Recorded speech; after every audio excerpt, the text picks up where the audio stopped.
Hello, everyone. This is Rick with the Cyber Pro podcast, where industry leaders share their insights. It's about 5 questions in less than 9 minutes because hackers never sleep. Scott, super excited to have you on. First question, who are you and what do you do?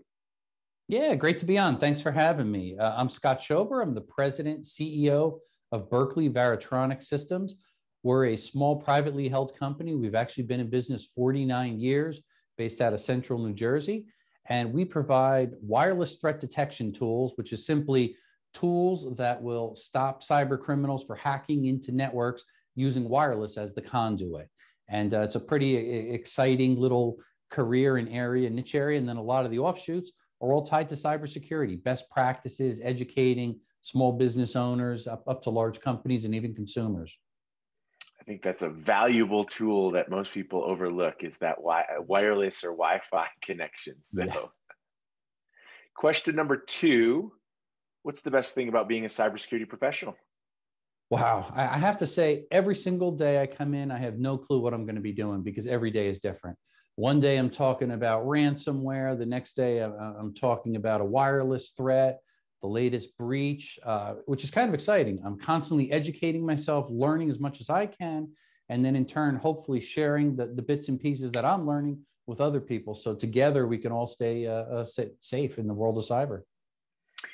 I'm going to add the first add-on question here. Do you have something that really stands out as your favorite thing that you like to talk about when it comes to cybersecurity? Yeah, I really get excited. Don't ask me why, but maybe a number of years ago, I kind of got frustrated when my debit card was compromised. And of course, my credit card, my company was targeted, hacked, we had 65 grand taken, but in particular, the debit card. So what I get excited about is talking about how to stop cyber criminals from stealing our credit and debit cards at the gas pump and at ATMs. That kind of gets me energized, finding different tools and techniques, ways to combat them and beat them at their own game. Nice. Question number three-ish, like I said, cybersecurity is a top concern. That's what everybody's talking about today is cybersecurity. But what does cybersecurity is a top concern mean to you? Well, what does it mean as far as cybersecurity? Why is it a top concern? Yeah. Oh, well, I think, and it probably really hit home for me when I wrote my second book titled Cybersecurity is Everybody's Business, because at a certain point, I realized everybody was calling me, my neighbors, my family, business colleagues, people I didn't even know. I'm getting phone calls from saying, hey, Scott, I think I'm a victim of ransomware. Somebody told me to call you. What do I do? How do I get out of this? So on and so forth.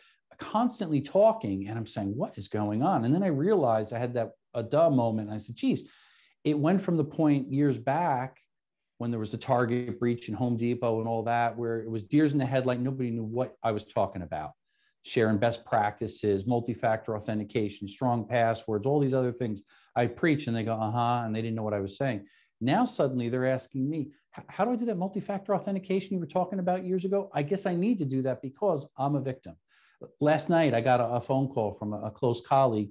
His wife was victimized, just became a victim of identity theft.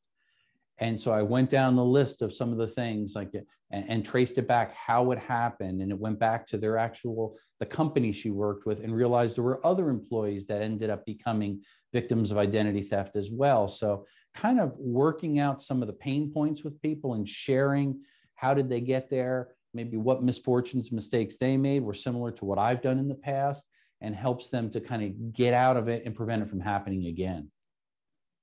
Question number four, what piece of insight do you want to share with our network? I think one of the most important things, and I tell people this all the time, is don't be intimidated when you hear cybersecurity. And at the same time, don't think you have to spend a lot of money. A lot of times those do not go hand in hand. Start with the basics. The human element, we tend to be the weakest link in cybersecurity. So when you hear the same old thing about long, strong passwords, don't reuse the same password, use multi-factor authentication where you can. Those are things that you and I and your audience can actually do. And it's just balancing out, looking at it from a security perspective versus convenience perspective. If we spend a little bit more time on the security side, yeah, it won't be as convenient, but we'll be a lot more secure. And again, it doesn't cost us. It doesn't hit our wallets that much.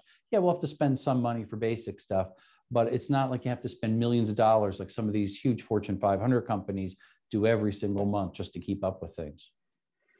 That's what I think people in the community, especially my veteran colleagues, have small businesses.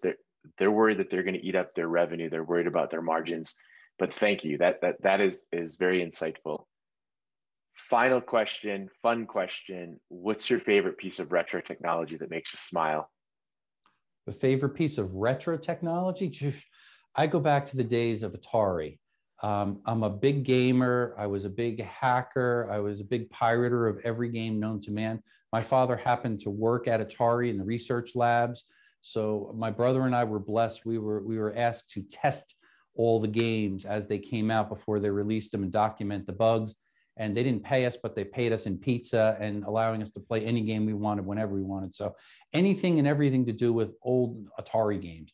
I've got a centipede cocktail table and stand-up arcade machines from back in the 80s, just so I can always reminisce and always kind of keep that connection going. And I think that's always exciting, especially now as I see kind of Atari is coming back and they're re-releasing some of the old classics and things.